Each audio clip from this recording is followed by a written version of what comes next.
امیر ہو چاہے کوئی غریب ہو، حضور پیر سیال لجپال سب پر کرم نوازی فرماتے ہیں۔ ہمارا ایک پیر بھائی تھا، بڑا فقیر تھا، مسکین تھا، مالی اس کی حالت اتنی اچھی نہیں تھی، جھگی میں بیچارہ رہتا تھا۔ تو سیال شریف آیا، حضور شیخ الاسلام حضرت خواجہ محمد قمر الدین سیالوی رضی اللہ تعالیٰ عنہ کا دور تھا۔ آیا، دربار شریف میں حاضری دی، اور دل میں یہ ہمیشہ حسرت رہتی تھی کہ یار حضور پیر سیال لجپال مجھ جیسے فقیر پر کرم فرمائیں تو کبھی میرے گھر بھی تشریف لے آئیں۔ دل میں یہ حسرت تھی۔ کہتے ہیں دربار شریف حاضری دی، اس کے بعد میں حضور شیخ الاسلام حضرت خواجہ محمد قمر الدین سیالوی پیر سیال لجپال آپ کی خدمت میں حاضر ہوا، اور میں نے عرض کی حضور میڈتے بھی کرم فرماؤ تے میرے گھر تشریف لے آؤ۔ تے حضور پیر سیال لجپال آپ نے فرمایا بھی ٹھیک ہے، میں تنڈے گھر ضرور آسا۔ اب یہ کہنے لگے، میرے دل میں یہ بات آئی کہ حضور نے ہاں تو کر دیا ہے، لیکن میں کہاں، میری اوقات کہاں، حضور پیر سیال لجپال کا مقام کہاں، اور میں مسکین، میرے پاس تو کوئی آپ کو بٹھانے کے لیے اچھی جگہ بھی نہیں ہے۔ خیر کہتے ہیں میں واپس آ گیا۔ کہتے چند دن گزرے تو کیا ہوا، میں اپنی گھر کے اندر تھا، اچانک باہر سے آواز سنی کہ حضور پیر سیال لجپال کی عظمت اور شان کے نعرے لگ رہے ہیں، پیر سیال لجپال لجپال۔ کہتے میں گھر سے جب باہر نکلا تو میں نے کیا دیکھا، حضور شیخ الاسلام حضرت خواجہ قمر الدین سیالوی پیر سیال لجپال آپ تشریف لے کر آ رہے ہیں۔ اب وہاں پر ہی آپ کے وہ مرید رہتے تھے جو بڑے امیر تھے، انہوں نے یہ سمجھا کہ حضور ہمارے پاس تشریف لے کر آ رہے ہیں۔ وہ جلدی جلدی باہر آئے اور انہوں نے کہا حضور بڑی کرم نوازی فرمائی کہ آپ تشریف لے کر آئے ہیں۔ آپ نے فرمایا میں تواڈے کول کوئی نہ آیا، میرا تو وہ جو فلاں مرید ہے میں آج اس کے پاس جا رہا ہوں، اس نے میری دعوت کی ہے۔ انہوں نے کہا حضور وہ تو غریب ہے، مسکین ہے، آپ اس کے پاس جا رہے ہیں۔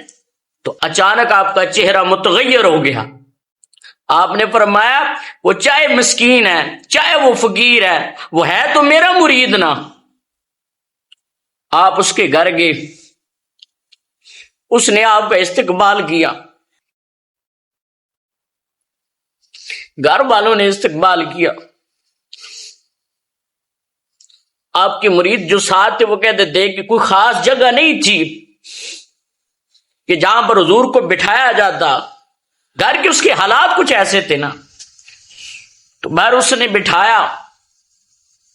اب حضور شیخ الاسلام حضرت خواجہ قمر الدین سیالوی پیر سیال لجپال آپ کی ساری زندگی کا یہ معمول تھا کہ آپ آدھی روٹی سے زیادہ نہیں کھاتے تھے۔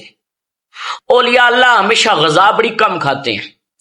تو آپ نے اپنے اس مرید کو کہا کہ میں نے بھوک بڑی لگی ہے تو روٹی کا جلدی انتظام کر۔ وہ کہتے ہیں اس کی بیوی نے جب آٹا گوندنا شروع کیا تو جو سات مرید تھے وہ نے کہا ہم نے آٹے کو دیکھا نا تو وہ آٹا بھی کوئی خاص نہیں تھا۔ کہتے ہمارے دل خراب ہونا شروع ہو گئے، لیکن جلدی جلدی جب انہوں نے کھانے کا انتظام کیا، حضور کے سامنے رکھا، تو وہ جو پیر سیال لجپال ہمیشہ آدھی روٹی سے کبھی زیادہ آپ روٹی نہیں کھاتے تھے، اس دن آپ نے 2 پوری روٹیاں کھائی کہ اس کے دل میں یہ بات نہ جائے کہ اگر یہ امیر ہوتا تو بڑا کوئی اچھا انتظام کرتا، اگر میں نے کم روٹی کھائی تو اس کے دل میں یہ بات نہ جائے۔ آپ نے 2 روٹیاں کی پوری کھائی، اور پھر فرمایا آپ نے اس کے گھر کے حالات پوچھے، کہا حضور بیٹیاں ہیں، ابھی بیٹیوں کی شادی میں نے کرنی ہے لیکن میرے حالات اچھے نہیں ہیں۔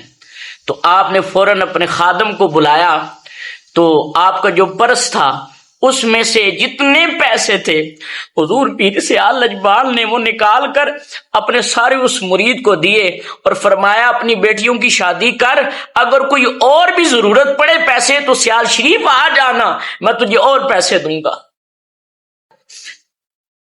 اس کے بعد جب آپ باہر نکلے تو پھر آپ کے وہی مرید آگے جو بڑے امیر تھے، وہ کہنے لگے ضرور اب تو آ جائے۔ آپ نے فرمایا نہیں، اب بھی نہیں آؤں گا، ایسا نہ ہو کس کے دل میں یہ بات پھر جائے کہ دیکھا حضور پھر امیروں کے پاس چلے گیا ہے۔ اگر مجھے تم نے دعوت دینی ہے تو سیال شریف آنا، خاص آ کر مجھے وہاں پر دعوت دینا، تو پھر میں تمہارے گھر بھی آ جاؤں گا۔ اب میں آپ سے پوچھتا ہوں، بتاؤ کوئی ایسی مثال ملتی ہے دنیا میں؟ کوئی مثال نہیں ہے۔ حضور شیخ الاسلام حضرت خواجہ قمر الدین سیالوی رضی اللہ تعالیٰ عنہ کوئی مثل نہیں ہے آپ کی۔ اللہ کریم سے دعا ہے کہ حضور شیخ الاسلام حضرت خواجہ قمر الدین سیالوی پیر سیال لجپال کی ولایت کے صدقے اللہ کریم تمام پیر بھائیوں کے گناہ معاف فرمائے۔ امید کرتا ہوں کہ آج کا جو یہ واقعہ ہے آپ کے ایمان کو تازہ کرے گا۔ اللہ کریم آپ کا حامی و ناصر ہو۔ وما علینا الا البلاغ المبین۔